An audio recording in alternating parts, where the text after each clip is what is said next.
Morant with a running start. Elevate! Oh, it dunks! Oh, my goodness! Tie game in overtime. Gasol will turn his heat. It's gone! Memphis on top. 7 tenths remain. Conley now a three. Count it! A 15-point lead for Memphis. And Blake Griffin gets into it on the floor with Randolph. Hard to tell if there are any punches being thrown under there, but Griffin took acceptance. Adams going long. Morant! He hit it! John Morant, insanity! You gotta be kidding me. Welcome to Grits and Grinds, a Memphis Grizzlies podcast. My name is Keith Parrish. This is the Xavier Tillman Got Traded bonus episode.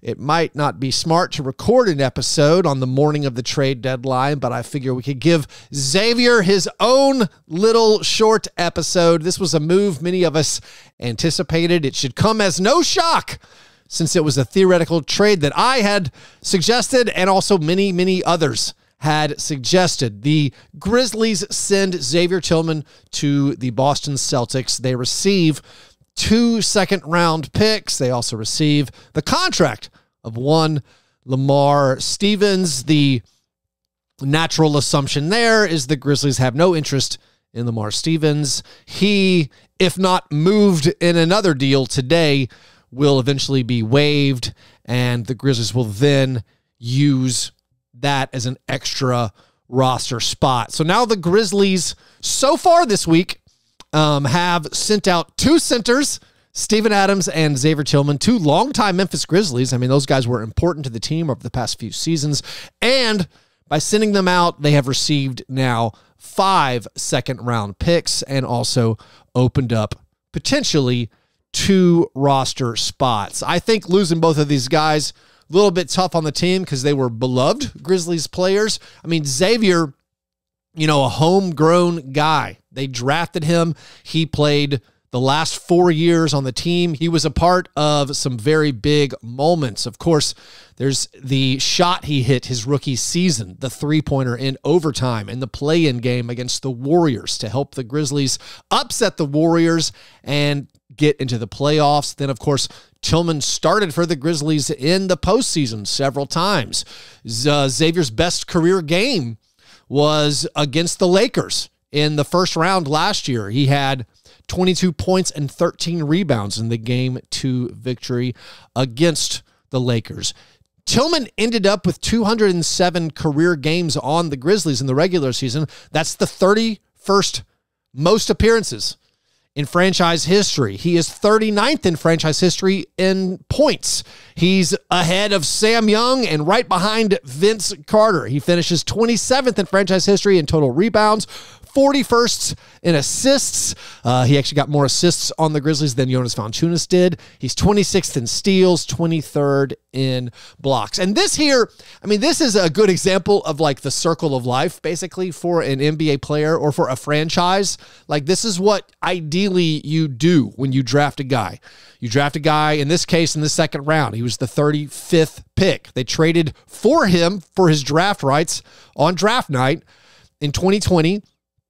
Took him 35th. He plays 4 seasons on your team, and he's going into free agency this upcoming season. And then instead of losing the player for nothing, you got 4 years out of him, and now you've traded him for 2 more future picks. Those picks, by the way, it's an Atlanta 2027 pick and a Dallas 2030 pick. So now you use those second-round picks to further build out your team going forward. And because of that, I feel like this is just a nice bit of business. You can replace, I think, easily what Xavier Tillman did for you. Xavier Tillman, when your roster was fully healthy, reminder, was sometimes not in the rotation. He was your 4th or 5th big. And even when Xavier Tillman basically got promoted, he moved up the pecking order with the injuries to Steven Adams and Brandon Clark.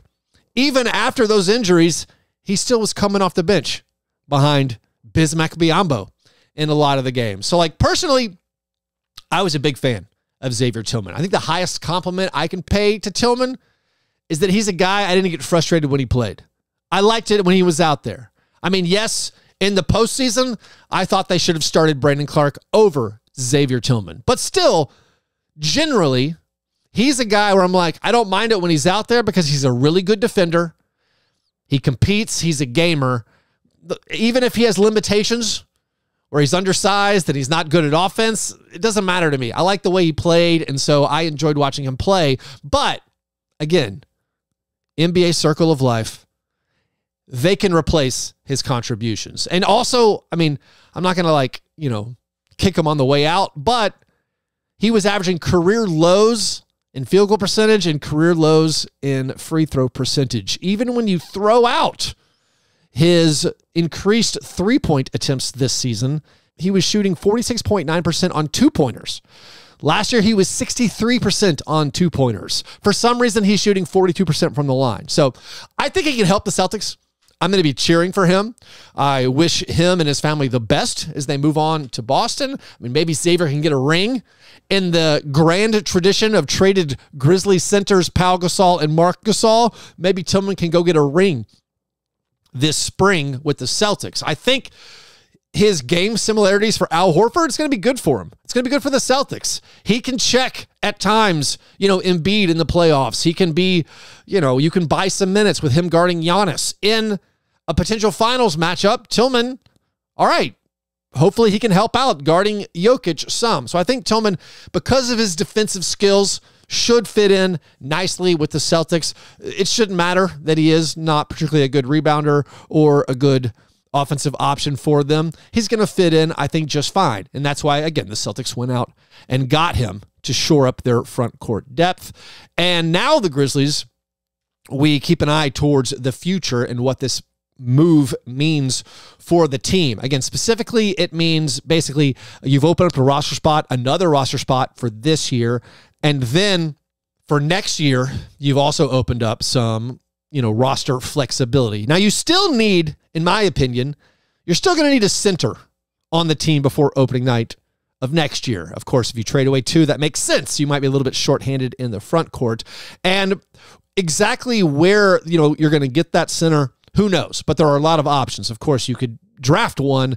You could trade for one later today. There's going to be options finding centers going forward. But looking at the roster as it stands right now, which is 6 hours before the NBA's trade deadline, if we want to go ahead and take a peek at next year, after this trade and after the Steven Adams trade, you have, again, I'm saying 9 guys you feel pretty good about, and that's even including Luke Kennard. You got Ja, you got Desmond, you got Marcus Smart, you got Jaren, you got Brandon Clark. Let's say that's our starters for next year. Then you got Vince Williams Jr., Luke Kennard, Santi Aldama, Gigi Jackson, who I think we all assume is getting a regular contract sometime for the rest of this regular season. And then you have Zaire Williams, John Conchard, David Roddy, Jake LaRavia, and Derrick Rose. Now, Zaire Williams, John Conchard, David Roddy, Jake LaRavia, Derrick Rose. Those 5 guys, I don't think you're going to bring them all back next year just because you need to have different players to help your team. And I think it's possible one or more of those guys gets traded away today because all those guys I just mentioned, that's 14 contracts for next year. And then, of course, your lottery pick would be your 15th slot. So if you want to add a center, you got to clear up another roster spot. If you want to use your MLE or sign a free agent using your limited avenues to do that this offseason, again, you still have to clear up one more roster spot when you look into the 2024-2025 season. Now, one thing about this trade and the fact that you have, opened up an extra roster spot for this year, it makes me really wish the Grizzlies would trade Oladipo today to bring back a guy who either you kind of want to be on the team next year or who has a salary going into next year. I don't necessarily want to let all that money extinguish, Lamar Stevens' money and Victor Oladipo's money. I would rather keep alive a salary slot and even just getting something like the recently traded Shake Milton or Troy Brown Jr. Those guys were dealt from the Timberwolves in a deal to get Monty Morris. I thought Shake Milton would be a good option for the Timberwolves this year. I had him as someone I wish the Grizzlies would pursue. I thought he'd be a solid combo guard you could get for not much. It didn't work out for him in Minnesota, but like he has a non-guaranteed deal for next year for $5 million. I would be in favor of the Grizzlies trading Oladipo straight up for Shake Milton. Maybe you attach cash, maybe you even attach a second-round pick, but I think there's value in having not just a guy on a non-guaranteed deal, but having money next year, a guy who makes $5 million. There's a lot of utility in having a player making $5 million next year, even if that's a player you don't necessarily want to keep around. If he can help you at all on the basketball court, good, but also that $5 million salary, reminder, a great tool for matching salary. You can take back in double that in a trade, as long as you aren't like, way over the luxury tax. You can take back in $10 million with that $5 million salary. So I still think, I would be in favor of the Grizzlies trading that Oladipo contract to get a guy like Shake Milton, who maybe could help you, but also more importantly is signed into next year. And that keeps, some roster moves available to you, open to you, even if it does, kind of jam up your roster a little bit. But there's probably no further reason to keep talking about these potential deals on trade deadline day, because all these things are going to keep happening, and we'll figure out exactly what's going on. By the way, if you want to join me at 1:30 Central Time today, I'll be in my playback room, playback.tv/fastbreakbreakfast, responding to all of the trade activity